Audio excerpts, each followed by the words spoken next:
ونصلي على رسول الكريم اما بعد فاعوذ بالله من الشيطان الرجيم بسم الله الرحمن الرحيم واصبر نفسك مع الذين يدعون ربهم بالغداة والعشي آمنت بالله صدق الله مولانا العظيم وقال الله تبارك وتعالى في شان حبيبه بسم الله الرحمن الرحيم إن الله وملائكته يصلون على النبي يا أيها الذين آمنوا صلوا عليه وسلموا تسليما اللهم صل على سيدنا ومولانا محمد وعلى آله وأصحابه أجمعين۔ معزز سامعین، السلام علیکم ورحمۃ اللہ وبرکاتہ۔ امید ہے کہ آپ تک آواز صحیح پہنچ رہی ہوگی اور آپ کو آواز سمجھ میں بھی آ رہی ہوگی۔ یہ جو آیت کریمہ تلاوت کی گئی اس میں اللہ تبارک و تعالیٰ اپنے پیارے حبیب آقا نامدار حضرت صلی اللہ علیہ وآلہ وسلم کو ارشاد فرماتے ہیں کہ آپ ان لوگوں کے ساتھ تشریف رکھیں جو لوگ مجھ اللہ تعالیٰ کو یاد کرتے ہیں، میرا ذکر کرتے ہیں۔ تو حضور علیہ الصلاۃ والسلام اپنے حجرہ سے باہر تشریف فرما ہوئے اور مسجد میں بہت سارے لوگ موجود تھے اور مختلف مشاغل میں تھے۔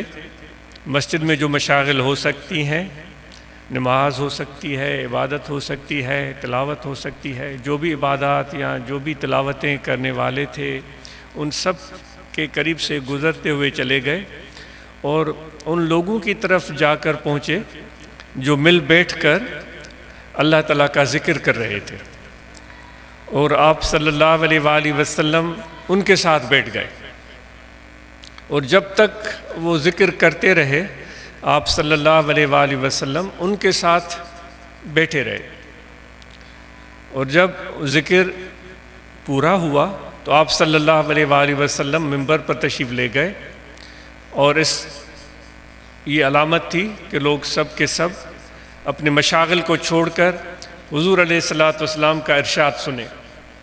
تو سب صحابہ متوجہ ہو گئے۔ آپ صلی اللہ علیہ وآلہ وسلم نے خطبہ دیا اور مختصر بات ارشاد فرمائی۔ آپ نے ارشاد فرمایا کہ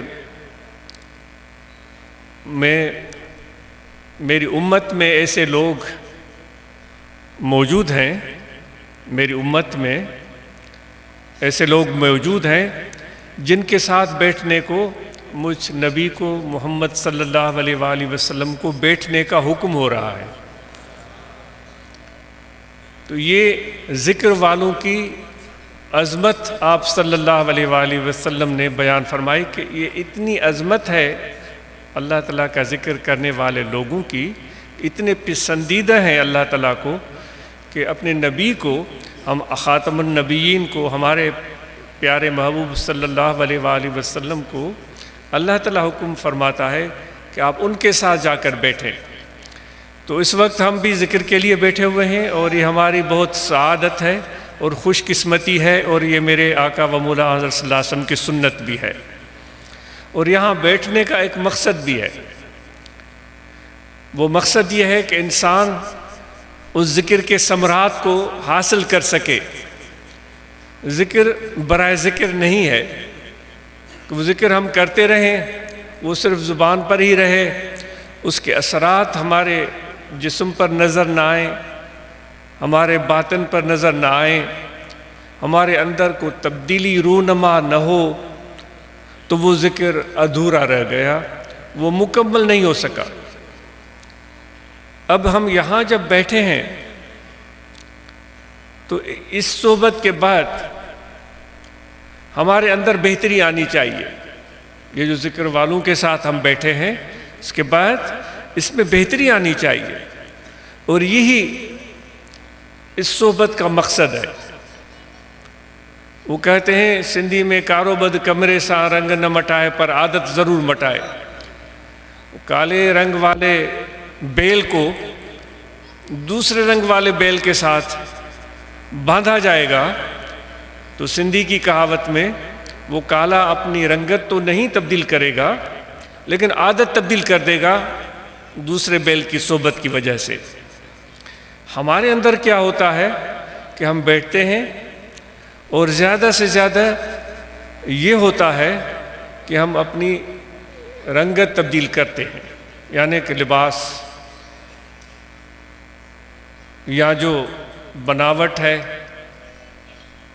وہ جو ایک اسٹائل ہے، انداز ہے ظاہری جسمانی، وہ ہم تبدیل کر دیتے ہیں، اور ہم یہ سمجھتے ہیں کہ ہم بھی ان کی طرح ہو گئے ہیں۔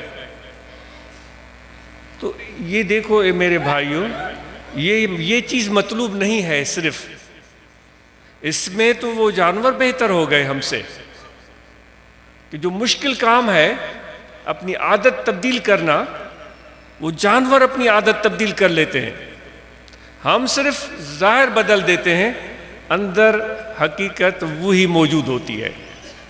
تو دوستو، اے میرے بھائیو، اے فقیرو، اے خواتین، اے مرد، اساں سب کہیں اہڑی غلط فہمی جو شکار جے کنے آہیوں، اساں کے پانچی غلط فہمی دور کرن کھپے۔ اصل تبدیلی وہ اندر واری تبدیلی ہے،